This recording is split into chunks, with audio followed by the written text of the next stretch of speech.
이스라엘 자손들이 온전히 바친 물건으로 말미암아 범죄하였으니 이는 유다 지파 세라의 증손 삽디의 손자 갈미의 아들 아간이 온전히 바친 물건을 가졌습니다.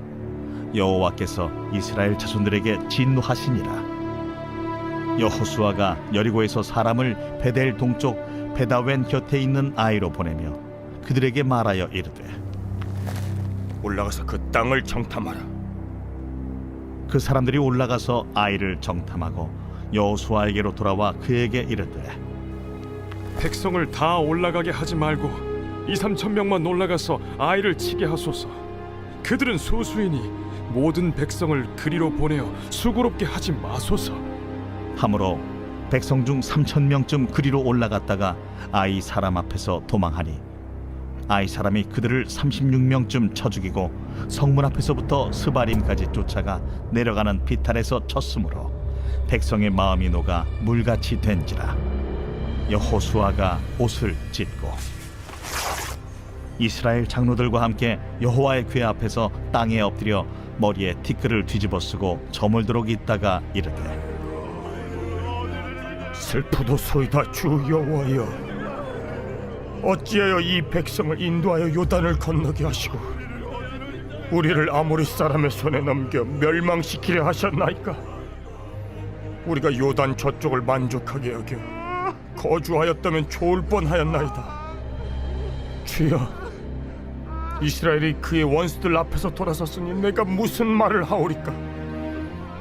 가나안 사람과 이 땅의 모든 사람들이 듣고 우리를 둘러싸고 우리 이름을 세상에서 끊으리니 주의 크신 이름을 위하여 어떻게 하시려 하나이까? 여호와께서 여호수아에게 이르시되 일어나라. 어찌하여 이렇게 엎드렸느냐? 이스라엘이 범죄하여 내가 그들에게 명령한 나의 언약을 어겼으며 또한 그들이 온전히 바친 물건을 가져가고 도둑질하며 속이고 그것을 그들의 물건들 가운데 두었느니라. 그러므로 이스라엘 자손들이 그들의 원수 앞에 능히 맞서지 못하고 그 앞에서 돌아섰나니 이는 그들도 온전히 바친 것이 됨이라. 그 온전히 바친 물건을 너희 중에서 멸하지 아니하면 내가 다시는 너희와 함께 있지 아니하리라. 너는 일어나서 백성을 거룩하게 하여 이르기를 너희는 내 일을 위하여 스스로 거룩하게 하라. 이스라엘의 하나님 여호와의 말씀에 이스라엘아, 너희 가운데 온전히 바친 물건이 있나니 너희가 그 온전히 바친 물건을 너희 가운데서 제하기까지는 내 원수들 앞에 능히 맞서지 못하리라. 너희는 아침에 너희의 지파대로 가까이 나오라. 여호와께 뽑히는 그 지파는 그 족속대로 가까이 나올 것이요 여호와께 뽑히는 족속은 그 가족대로 가까이 나올 것이요 여호와께 뽑히는 그 가족은 그 남자들이 가까이 나올 것이며 온전히 바친 물건을 가진 자로 뽑힌 자를 불사르되 그와 그의 모든 소유를 그리하라. 이는 여호와의 언약을 어기고 이스라엘 가운데에서 망령된 일을 행하였음이라 하셨다 하라. 오늘 본문의 내용은 이제 여리고성의 기적 같은 승리를 경험한 이스라엘이 이 작은 아이성에서 충격적인 패배를 경험하는 내용입니다.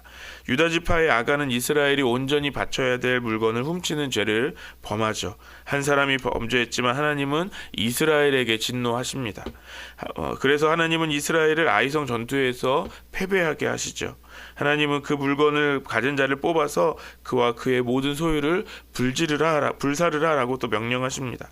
이것은 그가 하나님의 언약을 어겼기 때문이다 라고 말씀하시는 내용이 오늘 본문의 내용입니다. 오늘 본문을 통해서 우리가 함께 살펴볼 것은 한 사람의 거룩함이 공동체 전체의 거룩함이 된다라는 것입니다. 오늘 우리가 사는 시대는 굉장히 극심한 개인주의 시대라고 말하죠. 이 세상의 사람들은 내 인생과 내 삶을 내 것이라고 여깁니다. 그래서 내가 선택한 내 선택에만 내가 스스로 책임지면 된다라고 생각하죠. 이런 분위기가 우리의 신앙에도 흘러들어올 때가 있어요. 나만 잘 믿으면 된다라고 생각합니다. 그래서 또 구원은 개인적인 것이니 또 내가 받을 복에만 신경 쓰는 거죠. 그래서 공동체에 관심을 갖기보다는 나 혼자서 신앙생활을 편하게 하는 것을 더 중요하게 여기는 사람들이 많아진 시대이죠. 그런데 오늘 본문에서 신앙생활은 전혀 개인적인 것이 아니다라는 것을 말씀하고 있습니다. 하나님은 오늘 이스라엘이 범죄한 것으로 보고 계십니다. 아간 한 사람이 범죄한 것처럼 우리는 그렇게 말씀을 보이고 있는데요. 하나님은 그 아간 한 사람 때문에 이스라엘 전체가 범죄했다, 죄를 지었다라고 말씀하시는 거죠. 그래서 이스라엘이 이 아이성에서 패배하게 되었다라는 것입니다. 아간 한 사람의 죄가 단 한 사람만의 죄가 아니라는 것이죠. 오늘 1절 말씀을 다시 한번 읽겠습니다. 시작. 이스라엘 자손들이 온전히 바친 물건으로 말미암아 범죄하였으니 이는 유다 지파 세라의 증손 삽디의 손자 갈미의 아들 아간이 온전히 바친 물건을 가졌음이라. 여호와께서 이스라엘 자손들에게 진노하시니라. 이스라엘 자손들이 범죄했다라고 말씀하고 있고 하나님께서 이스라엘에게 진노하셨다라고 말씀합니다. 여리고성에서 나온 것들을 하나님께 온전히 드렸어야 했습니다. 그런데 아간이 그렇지 않은 거죠. 유다 지파의 아간 한 사람 때문인 것입니다. 그런데 하나님은 이스라엘 자손들을 범죄한 것으로 여기십니다. 한 사람의 죄가 결국은 공동체 전체의 죄가 되었다라는 것을 말씀하는 것이죠. 아간 한 사람의 죄가 왜 공동체 전체의 죄가 되는 것일까요? 이것은 오늘 우리에게도 주시는 말씀이죠. 오늘 나의 죄가 우리 공동체의 죄가 될 수 있다라는 거예요. 교회는 머리 대신 예수 그리스도의 몸이라고 이야기합니다. 그래서 우리는 모두가 몸의 지체 하나하나라고 말하죠. 우리의 몸이 아픈 것을 한번 생각해 볼까요? 우리가 몸이 아프다라고 말할 때 정확히는 어디가 아픈 거죠? 우리 몸의 어느 부분이 특정하게 아픈 거죠. 예를 들면 손가락이 아픈 거예요. 손가락이 너무 아프면 우리가 손가락이 아프다라고 말하기 전에 우리의 몸이 아프다라고 말하죠. 마찬가지입니다. 우리가 그리스도의 몸이라면 우리가 한 사람이 아프면 내가 아픈 것과 같은 거예요. 우리 몸 전체가 아픈 거죠. 그러면 우리 중에 하나가 더러우면 우리의 몸 전체가 더러운 것과 같은 것이죠. 이것은 나 한 사람의 영적인 상태가 나 한 사람의 영적인 상태로 끝난다라는 것이 아닙니다. 내 한 사람의 영적인 상태가 우리 공동체 전체의 영적인 상태로 비춰진다라는 것이죠. 또 오늘 본문에서 또 보면 지도자 한 사람을 통해서 공동체가 또 실패한다는 것을 또 볼 수 있습니다. 오늘 여호수아는 아이성을 공격하기 위해서 정탐꾼을 보내고 이제 보고를 받습니다. 3절 말씀 읽겠습니다. 시작. 여호수아에게로 돌아와 그에게 이르되 백성을 다 올라가게 하지 말고 2-3천 명만을 올라가서 아이를 치게 하소서. 그들은 소수이니 모든 백성을 그리로 보내어 수고롭게 하지 마소서. 자, 이제 아이성을 점령하기 위해서 정탐꾼을 보냅니다. 그리고 정탐꾼들이 그 성에 대한 보고를 하는데 그 보고의 내용이 너무 쉽습니다. 이 아이성이 얼마나 작은지, 얼마나 그 작은지를 또 이야기하는 거죠. 그래서 이 아이성은 소수이기 때문에 2-3천 명만으로 충분히 우리가 이길 수 있다라고 보고하죠. 그래서 여호수아도 이 아이성 점령하는 것을 너무 쉽게 보고 2-3천 명만을 보냅니다. 그런데 여기에서 우리가 한 가지 점검해 볼 필요가 있어요. 그건 뭐냐면 지금 여호수아의 모습이 요단을 건널 때와 또 여리고성을 정복할 때와 전혀 다르다라는 겁니다. 요단을 건널 때 어떻게 건넜습니까? 하나님의 언약궤가 앞서가시는 것을 보고 그 뒤를 따라서 건넜죠. 여리고성도 마찬가지죠. 여리고성도 그냥 자기들끼리 와 하면서 돈 것이 아니라 하나님의 언약궤가 앞서가는 것을 보면서 같이 걸었습니다. 그것은 무엇을 이야기합니까? 이 모든 성공에는 하나님이 앞서가시는 일들이 있었습니다. 그런데 여호수아는 지금 무엇을 보고 있습니까? 아이성의 작은 것만을 보고 있습니다. 앞서가시는 하나님을 보지 않고 우리 자신을 보면서 우리가 더 크다라는 것을 생각하고 나아가는 것이죠. 인간적인 계산으로 가능해 보이는 일이라고 생각했습니다. 그래서 여호수아는 묻지도 않고 하나님 앞에 묻지도 않고 먼저 하나님께서 어떻게 하기를 원하시는지를 묻지도 않는 아주 중요한 실수를 하는 것이죠. 그래서 그 지도자 한 사람의 실수로 아이성에서 크게 패배합니다. 36명쯤의 사람이 죽게 됩니다. 그리고 백성들의 마음은 물같이 녹아버렸습니다. 한 사람의 얼마나 중요한지를 우리에게 보여주는 것이죠. 한 사람의 죄와 한 사람의 잘못으로 오늘 이스라엘이 패배했다라는 것입니다. 하나님은 이런 이스라엘을 향해서 말씀하시죠. 이스라엘 전체가 범죄했다라고 말씀하십니다. 그렇다면 이 범죄한 이스라엘은 어떻게 해야 하는 것일까요?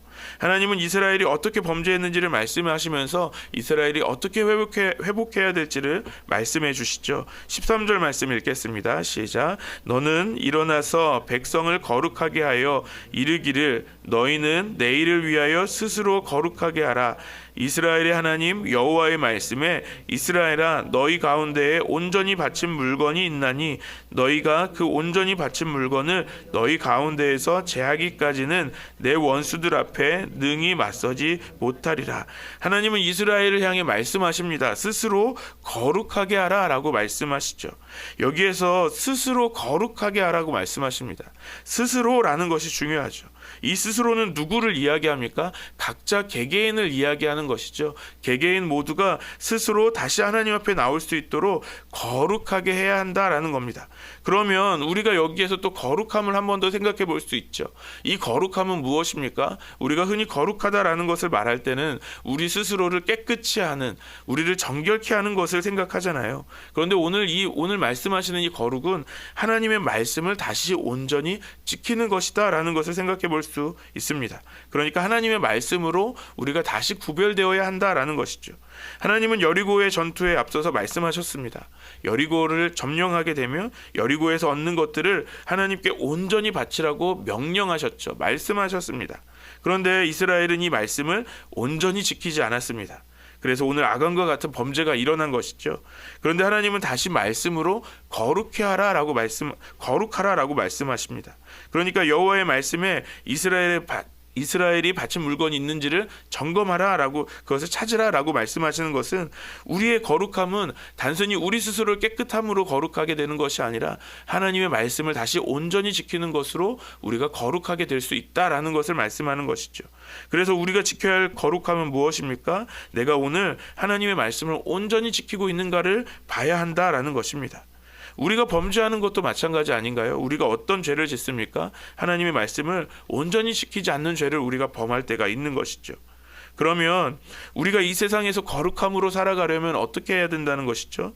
하나님의 말씀을 기준으로, 하나님의 말씀으로 돌아가서 우리가 거룩하게 살아가야 하는 것입니다. 그래서 우리가 그 말씀을 기준으로 이 말씀이 내 말과 행동을 결정해야 합니다. 하나님의 말씀보다 내 감정이 앞서지 말아야 하는 것이죠.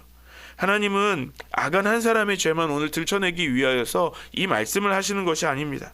이스라엘 전체가 하나님의 말씀을 잃어버린 것으로 말씀하시면서 온전히 거룩함을 지키라, 이 거룩함을 회복하라 라고 말씀하십니다. 로마서 5장에 보면 사도 바울은 예수 그리스도와 아담을 비교하면서 이 한 사람이 얼마나 중요한지를 말씀합니다. 로마서 5장 19절 말씀에 보면 한 사람이 순종하지 아니함으로 많은 사람이 죄인 된 것 같이 한 사람이 순종하심으로 많은 사람이 의인이 되리라. 아간 한 사람으로부터 이스라엘의 죄를 짓게 되었습니다. 또 첫사람 아담으로부터 많은 사람이 죄인이 되었죠. 또 하지만 예수 그리스도의 순종으로 많은 사람이 의인이 될 수 있었습니다. 오늘 아간의 죄를 통해서 우리가 알게 된 것은 한 사람의 거룩함이 공동체의 영적 상태를 좌우할 수 있게 된다라는 것입니다. 그래서 하나님은 이스라엘에게 오늘 스스로 거룩하라라고 말씀하십니다. 그러니까 나부터 그 거룩함을 지켜야 한다라는 것입니다. 오늘 거룩함을 지키는 것은 어떻게 보면 나만의 개인적인 문제가 아니라 우리 공동체의 영적인 건강과 연결된다라는 것이죠. 이제 우리의 신앙의 태도가 바뀌어야 합니다. 세상과 같이 나만 아니면 돼라는 신앙이 돼서는 안 되는 것이죠. 이제부터는 나부터 시작하는 그런 신앙이 되어야 한다라는 것입니다. 나부터 거룩함을 지키며 말씀으로 살아가면 결국에 우리 공동체가 말씀으로 거룩한 공동체가 될 수 있는 것입니다. 오늘 하루 하나님 앞에서 이 거룩한 한 사람으로 살아가는 그 거룩한 한 사람으로서는 저와 여러분 되시기를 소망합니다. 그래서 우리 교회가 날마다 하나님이 주시는 그 승리를 경험하는 거룩한 공동체가 되기를 주님의 이름으로 간절히 축원합니다.